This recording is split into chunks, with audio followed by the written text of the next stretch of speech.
चाग्रब channel अखोगी सनाजाइमा story teller अदुगैदी इनाव Nipah अपुते नाव क्या चाव चाव चैनल असमाय सपोर्ट तौबीरपसे थमोइसे याम नुंसी जाम हराउरी अदो मतम खुदिमा असुम सपोर्ट तौबी अखोई पारी मो मुबांगसिबु असुम मतम खुदिमा नुंसीबियो अदो इनाव अपुते नावगा अदो सनाजाइमा स्टोरी टेलर सिना इनाव ओइदोरे याम ओइदोरा खंगजदरे अदो अनिमकु यामना थागतचरी लापना असुम इकोक नुंजरी पारी मो मुबांगना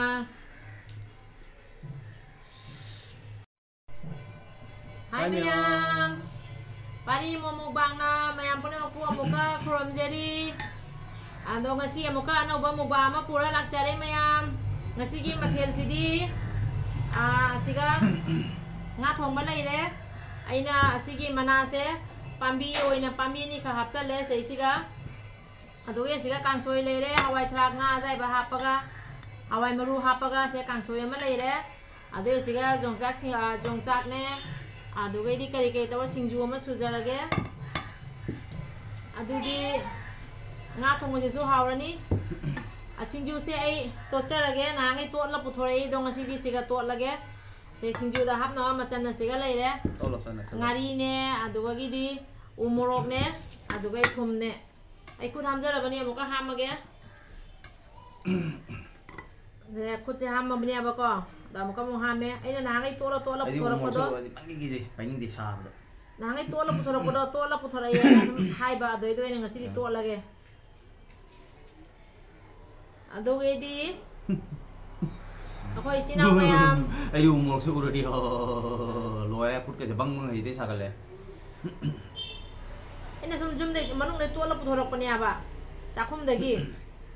ऐना ngasi सिगा तोलगे ना सिगा पुथोरे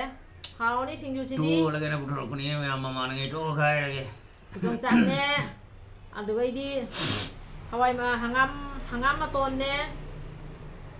अरे ला पुथोर खरा हापे हाउनी तीन का तार आई मतिन याद रख तार ने इलेक्शन करे तारक पदे कोखल लग इस्तले पोखम दे इलेक्शन तो कर मैं ओदरे दनी मथेने सिगा लेरे मयाम लेरे सोंदम से पछला के कोट पर नोय ना लेजरसन आई लिटूस तो ब्रा निके सोंदम आई लिटूस मनास लिटूस से सही ना तो मटो ताय बस असंगरान व्यू बेस असंगरान तागल चाबा हुजरगे मयाम आइरो ना थांगिदना आई के यागने दो थोयबा हाइदे दे नंग तो थोयबा यागे Kanglai Pakna, Yai Pare, Budo Pakang Mana, Yai Pare. Apa meta isina me ampun namna Yai Pare. Apa ingasi channel la se na ona jengbir be china oira gati apa channel la sibu nusibidana subscribe to bira mo pari mo mukbang. Like comment share ko bigono. Asun me yana nusibina po bira be china me ampun nama viewers me ampun nama ko khoramjari. Aina Yai Pare haiba matam da kudum tasan bai se akoi puno mokse amat tani haiba wane ba se kudum tasal libas. Sa. Ngasi ki tamam mapu mana tamam basang yang na Yai Pare.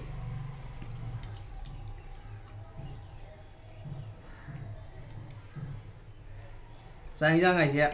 huk pa loi ra sai ra josal lama tung da hauri ai ga den. Sumana hau ba ga. Haui ai kamai khang ge hom jai do. Garba na lije kum gram tung na dra khang loi da hauri. Nga ga fulgobi ga jongsak ka doi tawra thonge du hauni ngasi gi tambir mi ba lang tho lai meren imoi nui ben da gi ming da ha bai chakom se du la ga khoi chinau me am puna ma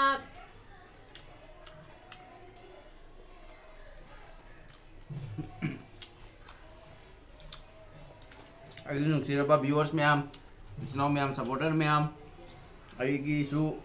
Sinau gum lava channel amani ka ki ming dum panjara ke mi namani na ngai bi ko sa ji yo morio support to bio mai ha madam maru aina ikok lonjari lap na chom akoi gi yam nung siraba sana jai ma story teller from jeri akoi gi channel asibu asom matam khudi makta support to bi share to bi yam nung si aduga gi di Ani so bada akoi ina apute now ꯌꯥꯝꯅ ꯅꯨꯡꯁꯤ ꯃꯥꯎ ꯑꯗꯣ ꯈꯨꯔꯨꯝꯖꯔꯤ ꯑꯗꯣ ꯑꯁꯨꯃꯥꯏꯅ channel ꯆꯥꯎꯕꯁꯤꯡꯁꯤꯅ ꯑꯩꯈꯣꯏꯒꯤ ꯑꯦꯜꯗꯤ ꯈꯨꯃꯟꯕꯁꯨ ꯑꯉꯥꯡ ꯃꯣꯏꯖꯁꯨ ꯈꯨꯔꯝꯃꯤ ꯑꯩꯈꯣꯏꯒꯤ channel ꯑꯁꯤꯕꯨ ꯑꯁꯨꯃꯥꯏꯅ ꯁꯨꯝ ꯅꯨꯡꯁꯤꯕꯤꯕꯁꯦ ꯌꯥꯝ ꯅꯨꯡꯁꯤꯕ ꯌꯥꯝ ꯅꯨꯡꯁꯤ ꯊꯃꯣꯏꯒ ꯌꯥꯝ ꯅꯨꯡꯁꯤ ꯑꯁꯨꯃꯥꯏꯅ ꯆꯦꯅꯦꯜ ꯑꯆꯧ ꯑꯆꯧꯕꯅ ꯁꯞꯄꯣꯔꯠ ꯇꯧꯕꯤꯔꯛꯄꯁꯦ ꯑꯁꯨꯝ ꯃꯇꯝ ꯈꯨꯗꯤꯡꯃꯛ ꯁꯞꯄꯣꯔꯠ ꯇꯧꯕꯤꯌꯨ ꯁꯅꯥꯖꯥꯏꯃ ꯍꯤꯁꯇꯣꯔꯤ ꯇꯦꯂꯔ ꯑꯗꯣ ꯏꯅꯥꯎ ꯑꯣꯏꯗꯣꯏꯔꯥ ꯏꯌꯥꯝꯕ ꯑꯣꯏꯗꯣꯏꯔꯥ ꯈꯪꯗ꯭ꯔꯦ ꯑꯗꯨꯁꯨ ꯌꯥꯝꯅ ꯏꯀꯥꯏ ꯈꯨꯝꯅꯕ ꯎꯠꯆꯔꯤ ꯂꯥꯞꯅ ꯁꯨꯝ ꯆꯥꯎꯔꯅ ꯑꯄꯨꯇꯦꯅꯥꯎꯁꯨ ꯌꯥꯝ ꯅꯨꯡꯁꯤ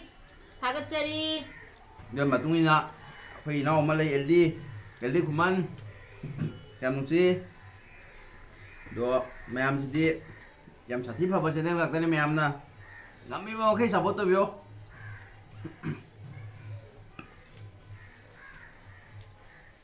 ꯑꯗꯨꯗꯒꯤ ꯈꯔ ꯑꯃ ꯂꯩꯔꯤ ꯍꯧꯖꯤꯛ ꯑꯩꯈꯣꯏꯒ ꯍꯧꯃꯤꯟꯅꯔꯛꯄ ꯈꯔ ꯑꯃ ꯑꯁꯤ ꯉꯥꯏꯍꯥꯛ ꯂꯩ ꯍꯥꯏꯖꯔꯛꯀꯦ ꯆꯦꯅꯦꯜ ꯆꯥꯎꯔꯁꯨ ꯑꯐꯥꯎ ꯁꯥꯗꯦꯕ ꯌꯥꯝ ꯅꯨꯡꯁꯤꯌꯦꯕ ꯈꯔ ꯑꯃꯅ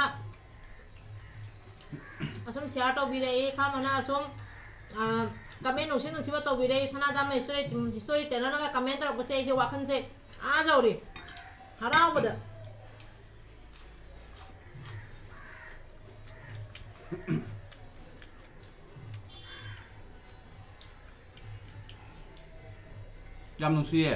सपोर्ट याम तौरे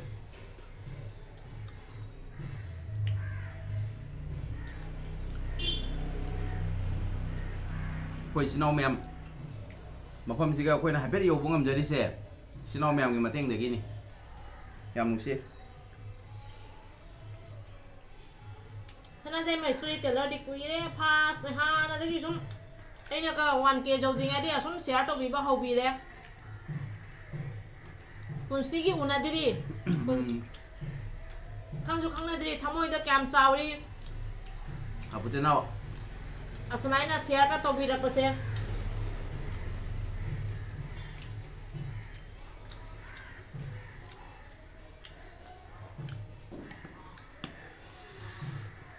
नुसीरदी नुसी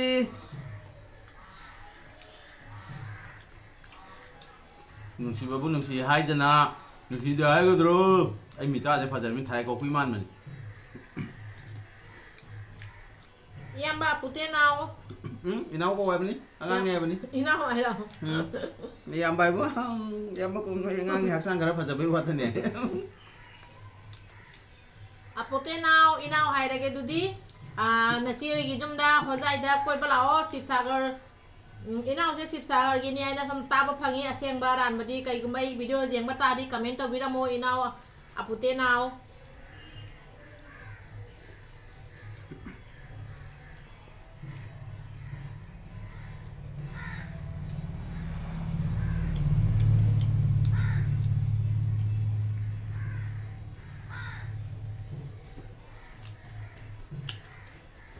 हाउइङा हजी हाइरगे हाउरेन मिचागी बंदम हाउ थोकलेबा हाउइङा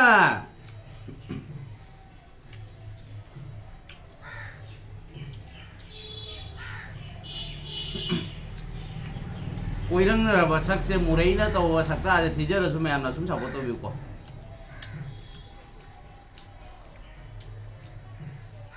आफे लोगे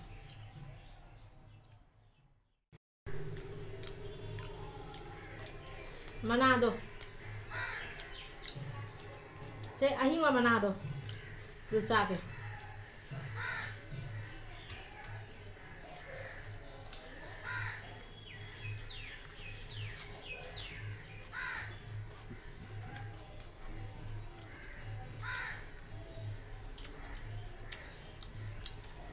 kay nhang lo na haro abe do lo ge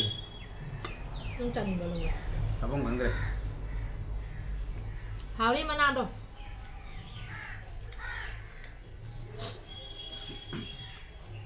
nga thong mada happy ba hang da nga wa le ada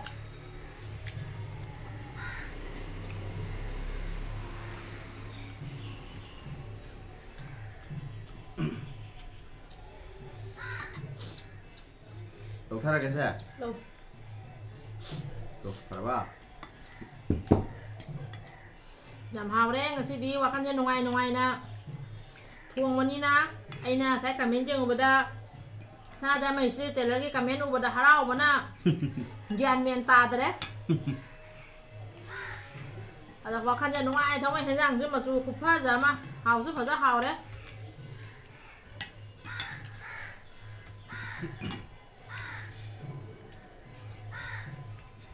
asum support to view yam nungsi sanada mai sri tailor the ina apute now deidi akhoi gi kaino inao मैं ama lay support to viba ko yam nungsi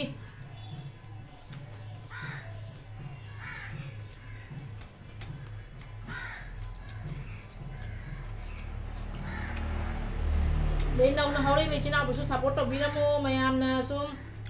ai di wa jam ngang wa ya de chino mayam ai ngoro warning to re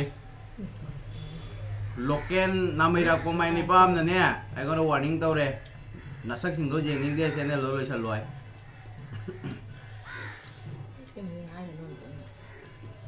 hay này hai giờ chúng tôi kiếm khăn rồi đấy nó này kỳ đấy wa jam ngang bo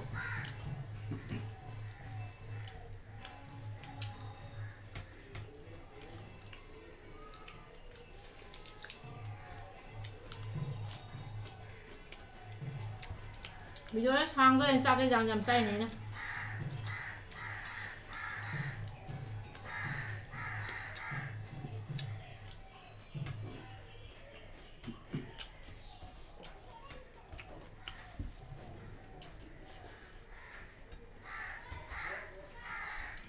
Manipur thôi đinh thà qua dầu rắc tươi sinh du đã hấp cái tôi vợ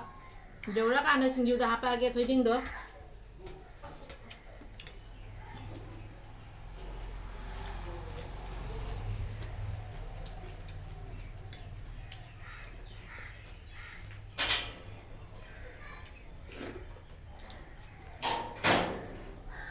ai lo đấy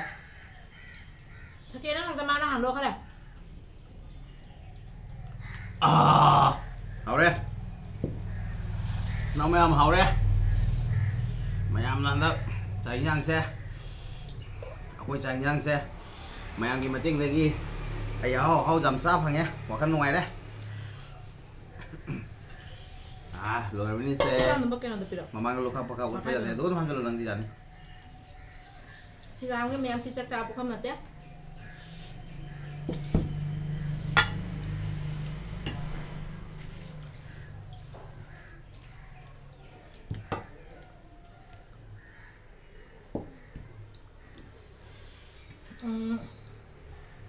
Ngasi chapa matang achi loi jare mayam na nungsibiduna akogi pari mom channel asibu asum nungsibiu support to bio like share comment to bio do nongna jemai chinaw mayam na akogi pari mo mukbang channel sibu subscribe to bio ado ngasi gidi loi jare ngasi gi video asiga akoina wahi wata soi garga so do mayam waro bigano kesum khanda ichina hotani khanbisi ado asum mayam puna muna koi pari mo mukbang channel sibu nungsibiu support to bio ngasi gidi loi jare mayam bye bye ai channel sibu pari mo mukbang sibu yengbi bai channel mayam puna mako lap na nungsiba phanglok chari bye bye bye